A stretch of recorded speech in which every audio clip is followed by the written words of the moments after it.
सोचो, एक ऐसी डॉल जो बिना आँखों के आपको ताकती रहे और तभी उसकी आँखें पूरी होती है जब आप एक विश मांगो। लेकिन अगर वो विश कभी पूरी ही ना हो, क्या वो खाली आँखें आपको हमेशा हॉन्ट करती रहेगी? आज हम बात करने वाले हैं एक ऐसी रिचुअल डॉल की जो जापान के लोगों के लिए एक साल भर का सपना होता है, लेकिन शैडो किंग के नज़रिए से ये एक कर्स भी है।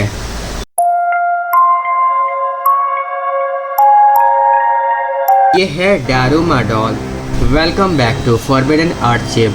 यहाँ हर एक चीज़ जो दुनिया आपसे छुपाना चाहती है, हम उससे एक्सपोज करते हैं और आज हम खोलने वाले हैं डारुमा डॉल का राज। एक हॉलो पेपर माचो डॉल जो देखने में सिंपल लगती है, लेकिन इसके अंदर एक ऐसा रिचुअल छुपा है जिसे लोग विश पूरा करने के लिए यूज़ करते हैं और अपने पूरी ज़िंदगी लगा देते हैं।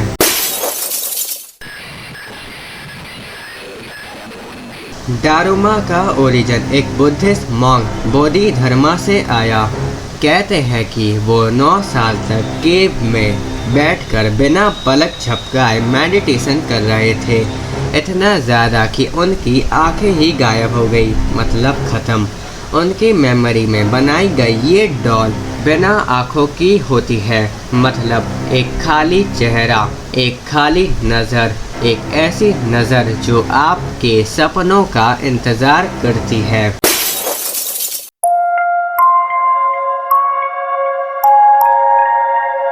डारुमा रिचुअल बहुत सिंपल लगता है, लेकिन उसके पीछे एक साइकोलॉजिकल ट्रैप छुपा है। जब आप कोई विश मांगते हो, आप एक नई डारुमा डॉल खरीदते हो। उसके दोनों आँख खाली होते हैं। आप एक आँख में काला डॉट भर देते हो और उसी मूवमेंट में एक विश मांगते हो। डॉल को अपने घर में आप ले आते हो या फिर ऑफिस में एक ऐसी जगह पे आप रख देते हो जो विजिबल होती है, जहाँ से वो डॉल आपको खाली आंखों से देखती रहती है।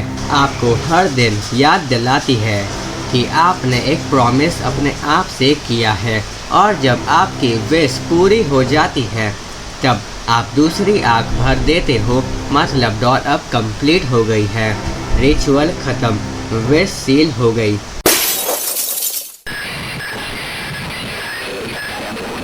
यहाँ तक तो सब ठीक लगता है, लेकिन असली प्रॉब्लम तब शुरू होती है जब विश पूरी ही ना हो। कहते हैं वो खाली आँखें आपको गिल्ट और डर दोनों देती है। वो आपको रोज़ रोज़ याद दिलाती है कि आप फेल हो रहे हो।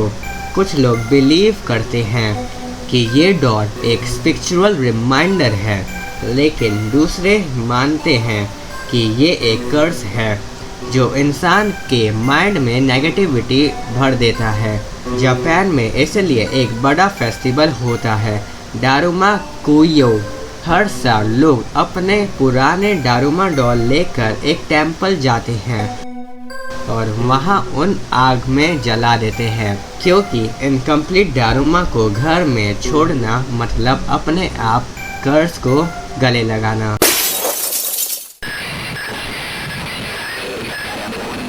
एक बिजनेसमैन की कहानी बहुत फेमस है।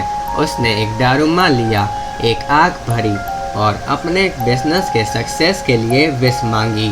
3 साल तक उसकी एक आँख खाली रही। 3 साल में उसका बिजनेस धड़ से गिर गया, डेप्थ में चला गया।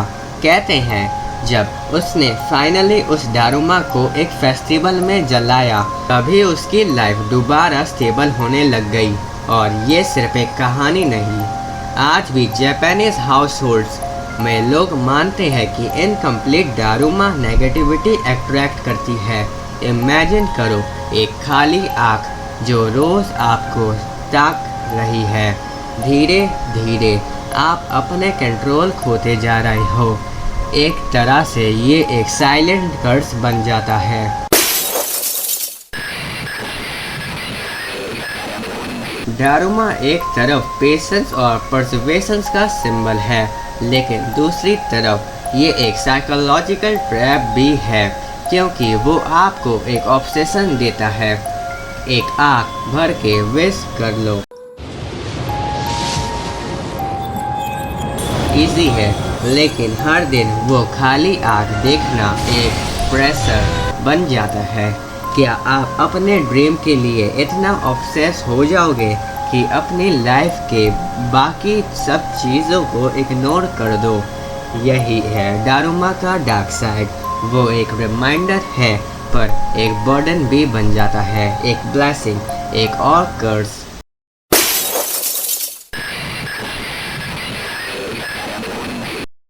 शैडो किंग के नज़रिए से दारुमा सिर्फ एक डॉल नहीं है, ये एक प्रूफ है कि इंसान अपने बिलीफ को ऑब्जेक्ट में ट्रांसफ़र कर देता है। हम सोचते हैं कि डॉल हमारे सपनों को पूरा करेगी, लेकिन असल में वो हमारे दिमाग के अंदर चैन बन जाती है। और अगर सोचो, अगर एक सिंपल पेपर डॉल आपकी लाइफ कंट्रोल कर सकती है, तो दुनिया के बड़े बड़े कर्स और आर्टिफैक्ट्स क्या करते होंगे? यही है फॉरबिडन आर्टशिप का सच। पावर ऑब्जेक्ट में नहीं होती, पावर हमारे बिलीफ्स में होती है, और बिलीफ कभी कभी इंसान को अपने ही ट्रैप में फंसा देता है।